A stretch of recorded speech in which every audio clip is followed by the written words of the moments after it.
Hi everyone, welcome to my channel. I'm Taylor and I post motherhood, lifestyle, cooking and cleaning videos every Saturday. So if you enjoy this video, be sure to give it a thumbs up and subscribe. Today I have a delicious from scratch brunch for you guys that would be absolutely perfect for Mother's Day.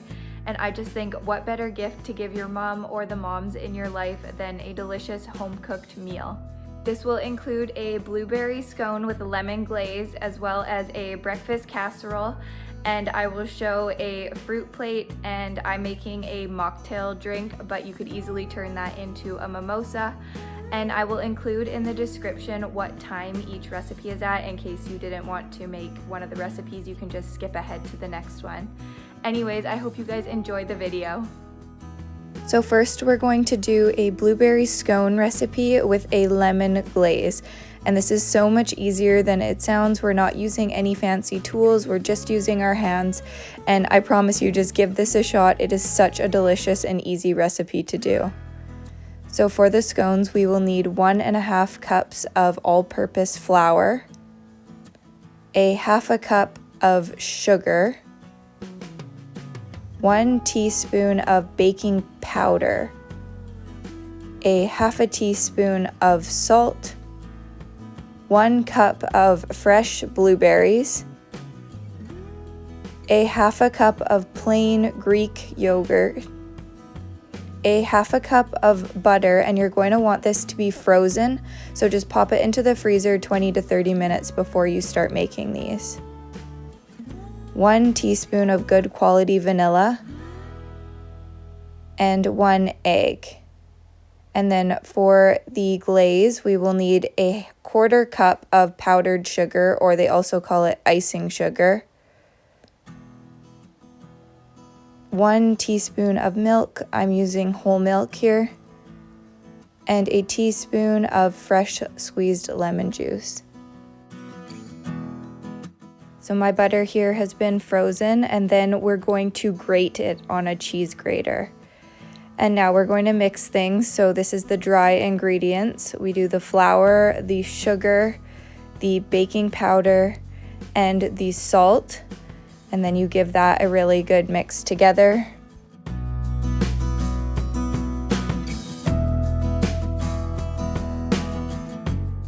And then for the wet ingredients, we're going to mix the Greek yogurt. And also the key to scones is to keep everything really, really cold. So I just pulled the Greek yogurt and the egg right out of the fridge before doing this. And then if you're gonna have it sitting, make sure you pop the wet ingredients back into the fridge to keep it nice and cold. So I mixed the Greek yogurt, the egg, and the vanilla, and I'm giving it a really good stir.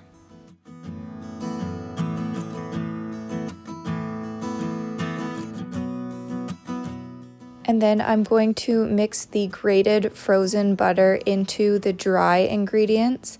And you're just going to bring this together until some of the flour starts to stick to the little pieces of butter. And same as the wet ingredients, you need the butter to be very cold, because as that melts, that's what makes the little flaky layers in the scone. So if you're gonna have it sitting at all, just make sure you pop the butter back into the fridge or the freezer. And then I'm just going to mix my really cold blueberries into my wet ingredients, and then mix the wet ingredients into the dry ingredients. And I'm just going to bring that together slightly in the bowl and then move it to the countertop. You don't want to over mix, because again, we're warming up the ingredients and we want that butter to stay nice and cold.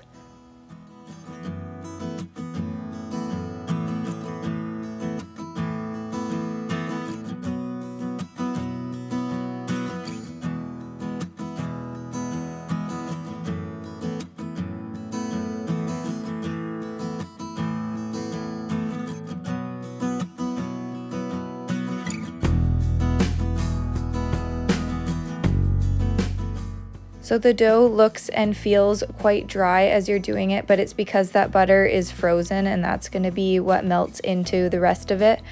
So you just want to bring it together and then form it into a circle. And all the little cracks and stuff on top are what make it look so pretty when it's done. And then I'm just chopping it into 6 little scone pieces.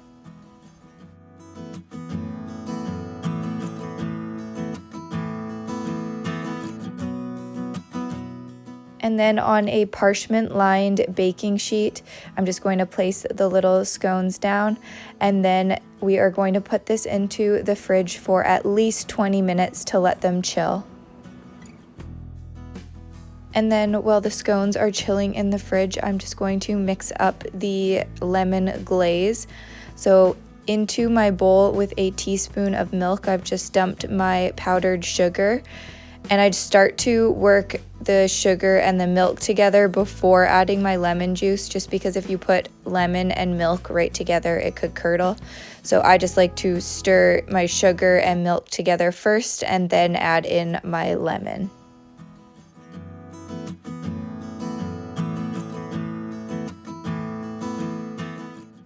And next we're gonna work on our ham and cheddar breakfast casserole.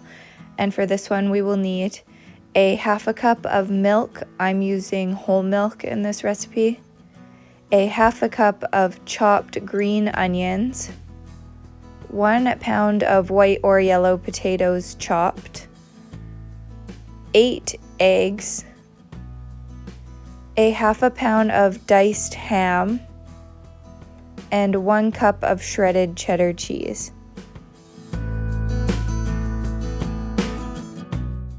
So first we're just going to cook the potatoes and the ham to soften up the potatoes. And so I just add them to my casserole dish with about a tablespoon of oil. I'm using avocado oil, but olive oil works as well. And then you're just gonna give everything a good mix together.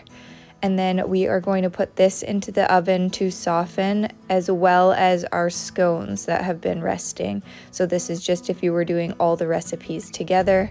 So here are my rested scones, and they are going into a 400-degree oven, as well as our potatoes and ham. And these go in for about 20 to 25 minutes until the scones are done. And then while the scones and potatoes are cooking, we're going to mix up the rest of the mixture for the casserole. So into the eggs, I just added the cheddar cheese, the milk, and the green onions, as well as some salt and pepper. I'm using a 1/4 teaspoon of each. And then we just give that a really good mix together, making sure all the yolks are broken.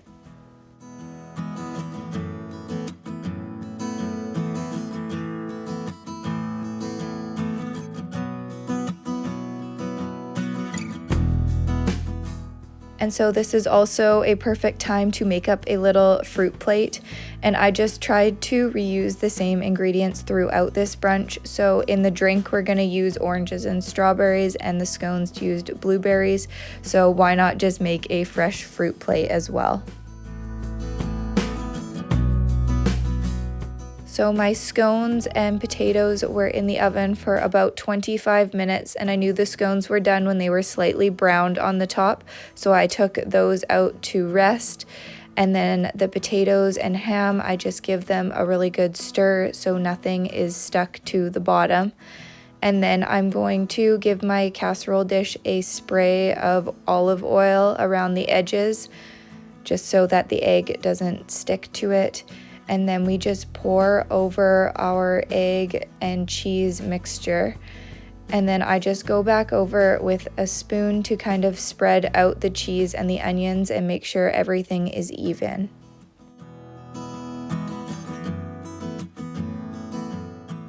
And then this all goes back into a 400-degree oven for about 20 minutes.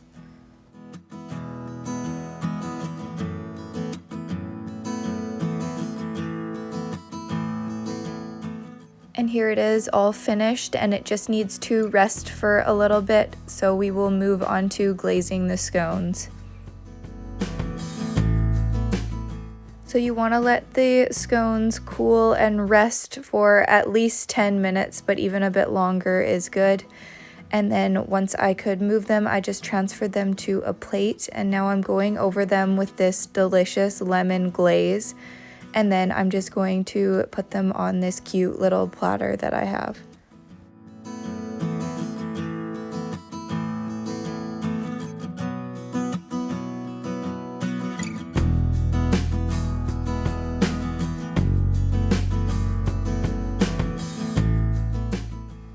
And now I'm going to make my fancy little mocktail drink, which could easily be a mimosa if you just use champagne instead of ginger ale.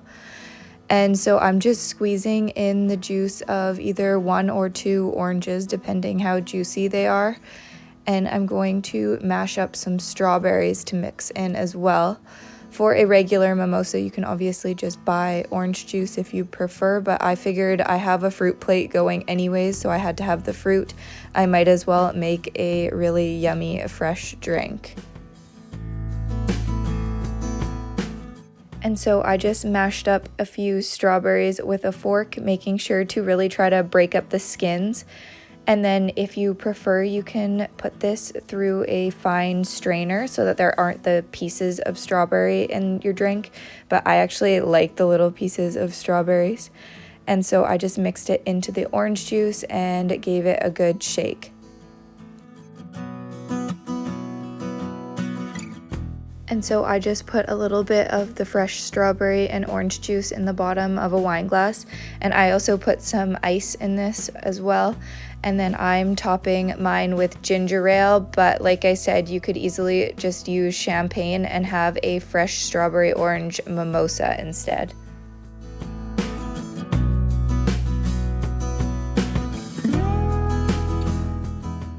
And here is the brunch all finished. And I just served the breakfast casserole with some fresh green onion, and I used the Greek yogurt, but you could use sour cream. Or also next Saturday, I am sharing a healthy hollandaise recipe. So if you wanted to go a step further, that would also be delicious with this. Anyways, make sure you subscribe so you don't miss the hollandaise recipe. And thank you guys so much for watching. We will see you next week. Bye.